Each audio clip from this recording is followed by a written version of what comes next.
23, college senior, studying sociology friends.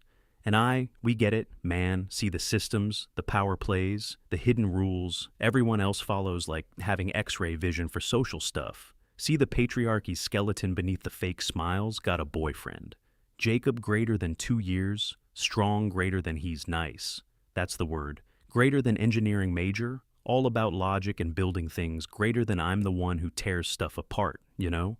Greater than he's sweet, cooks for me, listens to my rants about the male gaze, greater than nods, along like he understands, probably doesn't, but points for effort, greater than he performs the emotional labor, a true ally. In training greater than still got his blind spots though, obviously all guys do. Greater than, but he's better than most. My little project greater than Tuesday night. Video call with Brooklyn, my bestie. Also, sociology, we're the brains of the group. She just dumped her boyfriend of 6 months, crying, but the angry kind. I just knew it, she says, wiping her nose. I had this feeling, so I made a fake Tinder and found him in an hour. His bio said, good vibes only. The lack of originality is the most offensive part, she adds. I give her the sympathetic, told you so look. Look, Brooklyn, what did we expect? It's in their DNA. The chase, the need for external validation, monogamy's just a social construct they can't handle. Talk for another hour, dissecting his pathetic texts, male fragility, all that good stuff, greater than intellectually stimulating. Even if the topic sucks greater than, before we hang up, she says something that sticks greater than, you're so lucky with Jacob, he's like a unicorn. Greater than I agree, of course. Then she lowers her voice. Have you ever, checked? I laugh. Checked what? His search history? No, not that. A loyalty test, just to be sure. Greater than a little social experiment. You're a sociologist, right? It's field work. The idea is dumb, the kind of thing insecure girls do. I'm above that. My relationship is built on respect and my patient guidance. But social experiment keeps echoing. It's not about insecurity. It's about data greater than, how can I truly understand the male psyche if I only see it in controlled conditions? Greater than, gotta see how the specimen acts in the wild. Greater than Jacob and I are on the couch, watching some sci-fi show he loves, greater than I'm barely paying attention. Just watching him greater than the way his eyes are glued to the screen. The way he eats popcorn, greater than is this guy capable of betrayal? Statistically, yeah, greater than he turns to me during a commercial. You okay? You've been quiet. Just thinking about my thesis, I lie. The complexities of modern dating rituals. He nods. Sounds tough. Want me to grab you some ice cream? See? Too nice. The perfect cover. Next day I decide to do it. For science can't use Tinder like Brooklyn. Jacob deleted his apps, but we play this MMORPG together. Final Fantasy XIV. It was his thing. I joined to be in his world. Mostly just button mashing and flashy lights, but he likes it. We're in a big guild, a free company. They have a Discord server, hundreds of people, a perfect hunting ground. Sociological inquiry begins. I need a persona, not just some random chick. I need bait tailored to my target. What is Jacob like? Engineering, video games, sci-fi, chill nights. He's not a chest thumper, he's a nerd. So I'll create the perfect nerd girl. The manic pixie dream gamer. Spent 3 hours crafting her. Name, Caitlin. Simple, approachable, profile pic. This is the hard part. Deep dive into Instagram, obscure tags like hashtag girl gamer, hashtag alt fashion. Found a girl with maybe 5,000 followers. Lots of selfies in her gaming chair. Cool tattoos greater than her face. Isn't super distinct. Perfect. Greater than saved a few SFW pics. One smiling, one looking thoughtful, one with a switch. Greater than created a new Discord account. Bio time. Greater than heal a man who occasionally tanks in real life.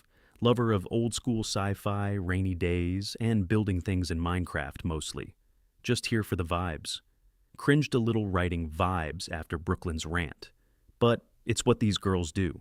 Authenticity is key. Joined the FF Discord server as Caitlin. Scrolled through channels, general, memes, in-game activities. Saw Jacob's icon. He posted a screenshot of his character an hour ago. My heart does a little jump. This is it.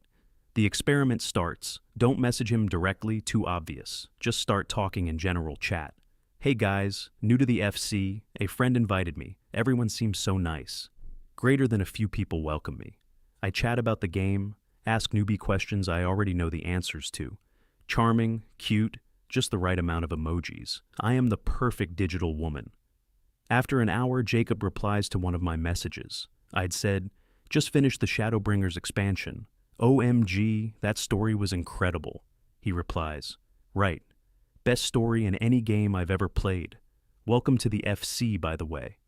My breath catches. Target has noticed the bait. Greater than I reply to him directly. Thanks. I cried like 3 times. LOL. You have great taste. Greater than he reacts with a thumbs up emoji. Phase 1. Success. For the next few days, I live a double life. By day, I'm me, Jacob's girlfriend. Meals together, I complain about classes, he talks senior project. By night, I'm Caitlin, chatting on Discord. Careful not to interact with him too much publicly, just enough to build rapport. We team up for a dungeon run with guildmates. I play healer, of course. I keep him alive. Symbolism is thick enough to cut with a knife. During the run, we're all on voice chat. I can't speak, so I type. Wow, Jacob, you're a great tank. Pulling that many mobs was risky, but you handled it. So cool. Greater than his voice comes through my headphones, the same voice I hear every day. Haha, thanks, Caitlin. You're doing a great job keeping me from dying. My stomach feels weird, a strange twisted thrill, like I'm a spy in my own life. A week after creating the profile, I decide it's time to move to DMs. Need a pretext. I see he's online in-game, status is crafting. Perfect. Open a private message to him as Caitlin. Caitlin, hey Jacob, sorry to bother you. I saw you were crafting. I'm trying to level my own crafting skills, but it's so confusing. Bowl, you seem to know what you're doing. Any tips for a beginner? Hit send and hold my breath. This is the real test. Will he take the one-on-one bait? 5 agonizing minutes pass. Then the notification pops up. Jacob, hey Caitlin, no bother at all. Yeah, it can be a real grind at first. What class are you leveling? Yes, he took it. We spend the next hour talking just about the game. Greater than he gives me advice, links guides, tells me what materials to gather. He's helpful, just like always. The conversation ends naturally. Jacob? Anyway, I gotta log off for the night. But hey, if you ever need help with a craft or anything, feel free to shoot me a message. My heart is pounding. This is working. This is working too well. Over the next 2 weeks, Caitlin and Jacob become friends. They DM every other day or so. Conversations start with the game, but I slowly, carefully pivot. Caitlin, man, this raid is kicking my butt almost as hard as my programming homework. LOL. Jacob, you're into programming. That's cool. What language? We talk about that. I use vague memories of a first-year comp sci course I dropped. I make Caitlin a computer science major, the perfect counterpart to his engineering. She gets his world, in a way I, the sociology major, supposedly don't. Greater than in real life, things with Jacob are normal, but I feel a new distance. Or maybe I'm creating it. We're in bed. He puts his arm around me. Everything all right? He asks. You seem stressed. Just thesis stuff, I say again. It's becoming my default excuse. I feel a pang of something. Guilt? No, that's not it. It's anticipation. I'm a scientist on the verge of a breakthrough. Can't let sentiment cloud my judgment. Conversations with Caitlin get more personal. I push it further. Caitlin, rough day. Got into a stupid argument with my roommate. Jacob, sorry to hear that. What happened, Caitlin? Oh, the usual stuff. She thinks I'm not doing my fair share of the cleaning. I think she's being passive-aggressive. It's hard living with people. Jacob, yeah, I get that. A pause. Jacob, my girlfriend and I have been having some tense moments lately too. Bingo. I stare at the message. My hands are actually shaking. Greater than all my theories, all the late-night talks with Brooklyn, it was all true. Greater than even the good ones are just waiting for a sympathetic ear from a new shiny girl. Gotta be careful how I reply. Can't seem too eager. Caitlin, oh no, really? I'm sorry to hear that. You guys always seem so solid in the FC. A lie. I never appear in the FC when I'm on my main account with him. Caitlin, you don't have to talk about it if you don't want to. Of course. The classic move. offer an out and they'll run right through the open door. Jacob, no, it's fine. It's just, I don't know. It's hard to explain. Jacob, she's great. She's smart, passionate, but sometimes I feel like I'm a project, like I'm constantly being graded on my performance as a boyfriend, as a man. Greater than Jacob. Everything I say gets analyzed. If I say the wrong thing, it's because of toxic masculinity. If I'm tired and quiet, I'm withholding emotional labor. It's exhausting. Jacob, it's nice talking to you. It's just easy. I read the messages over and over. My face is hot. Is that really how he feels? A project? Impossible. I'm helping him. I'm educating him. He should be grateful. Greater than this isn't my fault. This is his male ego, unable to handle criticism from a superior woman. He's revealing his true self, not to me, his girlfriend, but to a fake anime girl on the internet. My resolve hardens. This experiment isn't just justified anymore. It's necessary. I'm cold to Jacob for the next few days. Passive-aggressive, silent treatment, weaponized incompetence. I believe they call it when men do it. When I do it, it's a valid response to emotional distress. He tries to talk to me. Hey, what's up? Did I do something? I'm just tired of having to explain everything to you all the time, Jacob. He looks confused, hurt. Explain what? See, that's the problem. You don't even know. I walk away, leaving him standing in the living room. That night, I log on as Caitlin. Caitlin, hey, how are you? Things any better? Jacob, hey Caitlin, not really. I think she's actually mad at me now, but won't tell me why. Jacob, honestly, talking to you is the only thing that's been nice this week. Caitlin, I'm always here if you need to vent. You're a really sweet guy, Jacob. She's lucky to have you. The final push. I'm going to make Caitlin a thing. I start complimenting him more, not just on the game, but on him. Caitlin, you have a really calming way of explaining things. You'd be a good teacher. Caitlin, it's really cool that you're so passionate about what you do. Not a lot of guys are like that. He eats it up. He starts complimenting her back. Jacob, you're pretty cool too, Caitlin. Easy to talk to. Jacob, you're way smarter than you let on. The hypocrisy is astounding. He complains about being analyzed by me, but he loves the validation from a stranger. Typical. Greater than it's time for the endgame. I need to propose a meeting. This is the point of no return. Greater than if he agrees, it's definitive proof. The whole experiment will be a success. I'll have my data, my undeniable truth. I'll expose him. Greater than I craft the message carefully. Caitlin, so this is going to sound super random, LOL, but I was looking at your profile on the Discord, and it says you're at the same university as me. A lie. Jacob's profile is private, but he won't remember that. Jacob, oh, no way. Small world. What program are you in? Caitlin, Compsci. I'm usually nocturnal and chained to my desk in the library basement, so I don't see many people. LOL. Caitlin, we should totally grab coffee sometime between classes if you're not too busy. It would be cool to put a face to the name of my favorite tank. Hit send. My body is vibrating with a mix of terror and adrenaline. This is it. The moment of truth. Greater than the 3 dots appear. He's typing. They disappear. They appear again. My phone buzzes. Jacob, yeah, that could be cool. I'm pretty swamped with my senior project right now, but I could probably spare an hour. He agreed. He actually agreed to meet a random girl from Discord for coffee while he has a girlfriend of 2 years. I feel a wave of something cold wash over me, but it's immediately replaced by a hot, righteous anger. I was right. I was right all along. Brooklyn was right. My professors were right. Deep down, they're all the same. I screenshot the conversation. I send it to Brooklyn with a single message. Told you. Her reply is instant. OMG, men are trash. What are you going to do? I know exactly what I'm going to do. I'm going to be there. I set up the time and place with him. Caitlin, how about Wednesday at 2 p.m.? There's that little coffee shop by the bookstore, the Daily Grind. Jacob, sounds good. See you then. I call Brooklyn back. You have to come with me, I say. I need a witness. Are you kidding? I wouldn't miss this for the world. This is history in the making.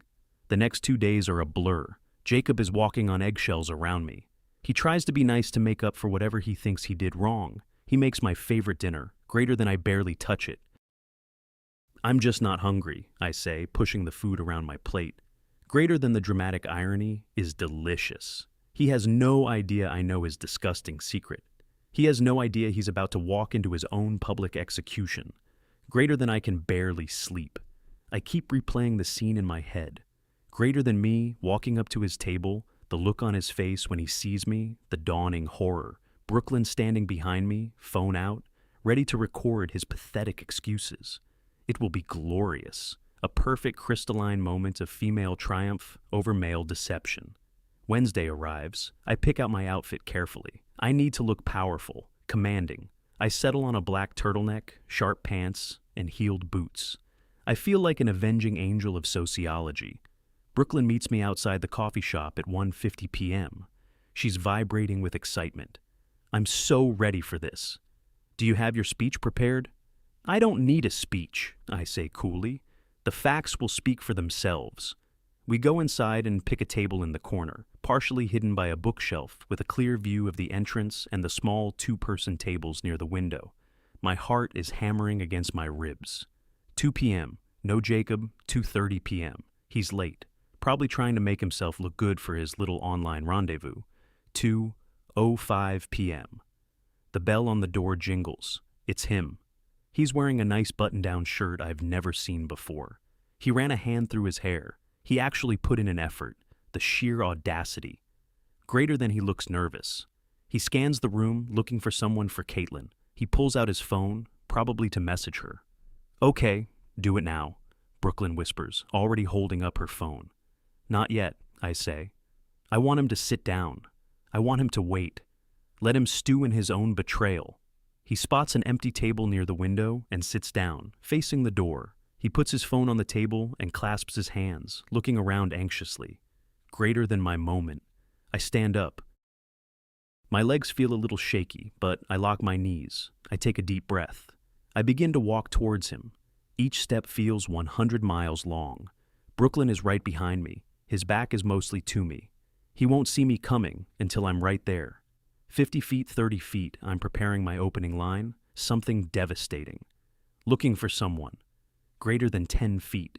Just as I'm about to open my mouth, the bell on the door jingles again. Greater than Jacob's head snaps up. A look of relief washes over his face. I stop in my tracks. A girl is walking in. It's not the girl from the profile pictures. Not at all. This girl is younger, maybe 19 or 20, with mousy brown hair tied in a ponytail and a university sweatshirt on. She looks familiar. She smiles at Jacob. He stands up and gives her a quick, awkward hug. Hey, thanks for coming, he says. No problem. You sounded like you were in a crisis, she replies, her voice light and friendly. They sit down. I'm frozen. Who is this girl? Is this another girl he's been talking to? Brooklyn lowers her phone. What's going on? She whispers. I can't move. I can only watch. Jacob gestures to his phone on the table. So, he says to the girl, his voice low, but I can still hear it. This is the profile, Caitlin. He slides the phone over to her. She picks it up and scrolls through the DMs. My DMs. Greater than my blood runs cold. The girl reads for a minute, her expression shifting from curiosity to a sad frown. Greater than, wow, she says softly. This is really elaborate. I did a reverse image search on the profile picture last week, Jacob says, his voice flat. It's some fitness model from St. Petersburg. My stomach plummets through the floor. Reverse image search. So simple, so logical, so engineering of him. Greater than, of course, I knew something was off, he continues, looking at his sister. The way she talked, some of the phrases she used, they sounded familiar. Then when she said she was a comp-sci major but couldn't talk about basic data structures, I got suspicious. Greater than his sister, that's his younger sister Hazel. I met her once 2 years ago when his family came to visit. Greater than, but why? Why did you agree to meet? Hazel asks, sliding the phone back to him. Jacob lets out a long, tired sigh. Because I had to know who it was. At first I thought it was just some weirdo. But then I started to think it was her. He doesn't say my name. He doesn't have to.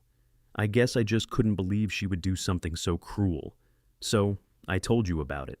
I wanted someone else here to make sure I wasn't going crazy. He leans forward, dropping his head into his hands. The worst part, Hazel, is that I was honest with Caitlin. I told her things I felt I couldn't say to my own girlfriend. I felt like I was failing some test I didn't even know I was taking. Every conversation was a minefield. I just wanted to talk to someone without being told my feelings were a symptom of the patriarchy. I'm not breathing. The room is tilting. Brooklyn is tugging on my sleeve. "Let's go," she's hissing, but I can't move my feet. Jacob lifts his head. He looks so defeated, so incredibly sad. "I love her," he says to his sister, and the words are a physical blow. Or, "I did, but I don't think she ever loved me. I think she loved the idea of fixing me." He finally turns his head, and his eyes scan the room again, not looking for Caitlin anymore, but just looking, and his eyes meet mine. There's no shock, no anger, no dawning horror, just a deep, bottomless well of disappointment. He knows. He's known. He saw me walk in. He knew I was here the whole time. He doesn't say anything. He just breaks eye contact and turns back to his sister. "Can we just go?" he says quietly. Hazel gives me a look of pure pity. It's worse than anger. "Be me." Jacob stands up, slides a $10 bill onto the table for the lukewarm coffee we didn't even touch. We walk out of the cafe, the late afternoon sun doing nothing to warm the chill in my gut. He doesn't glance back, not even a flicker, greater than I finally sink back into the booth. The worn vinyl cool against my skin, greater than my epic victory. The dramatic showdown I'd rehearsed in my head 1,000 times, greater than it was all a pathetic fantasy, greater than the reality. Silence. Utter humiliation. Brooklyn's talking, trying to spin it. Says he was testing me, playing mind games, some kind of gaslighting. She's trying to frame it as manipulation, but her words feel hollow. We both saw what just happened. I wasn't some academic, a sociologist doing field research, greater than I was. Just a jumpy girlfriend who set a trap, and then watched in horror, greater than watched the guy I was trying to catch, dismantle it all so gently, greater than. Not to hurt me, just to understand why I'd even set the damn thing up, greater than pull out my phone, fingers clumsy on the screen, greater than open Discord, find my DMs with Jacob under Caitlin's name, greater than this user is not accepting direct messages from you, greater than switch to my real account, heart pounding, greater than go to our message history, 2 years of texts and pictures, greater than type his name, Jacob, greater than message won't send. Your message could not be delivered, greater than usually means you don't share a server, or they only take messages from friends, blocked on everything. Open Instagram, scan for his profile, gone, vanished. He surgically removed me from his life. Same quiet precision he uses to fix some busted piece of tech. Brooklyn drives me home, the city lights a blur through the rain-streaked window. She keeps trying to fill the silence, but I just stare. Back in my apartment, the one he still has a key to. His spare toothbrush is still in the holder in the bathroom. His favorite worn-out hoodie is draped over the back of a chair. The whole place echoes with his absence. Sit on the couch. The one where we'd binge-watch his shows for hours, greater than I didn't prove a damn thing, greater than no data, no groundbreaking insights into male behavior, greater than just proved. I'm capable of being a monster, fueled by my own insane arrogance, greater than couldn't see the good, decent guy right in front of me. Saw a specimen, a case study, not a partner. And he knew it, I think he always knew it. No righteous anger, no cathartic blow-up. Just the quiet, suffocating weight of what I'd done. Had a damn unicorn, and I had to tear it apart to see how it worked. And in the process, I just killed it.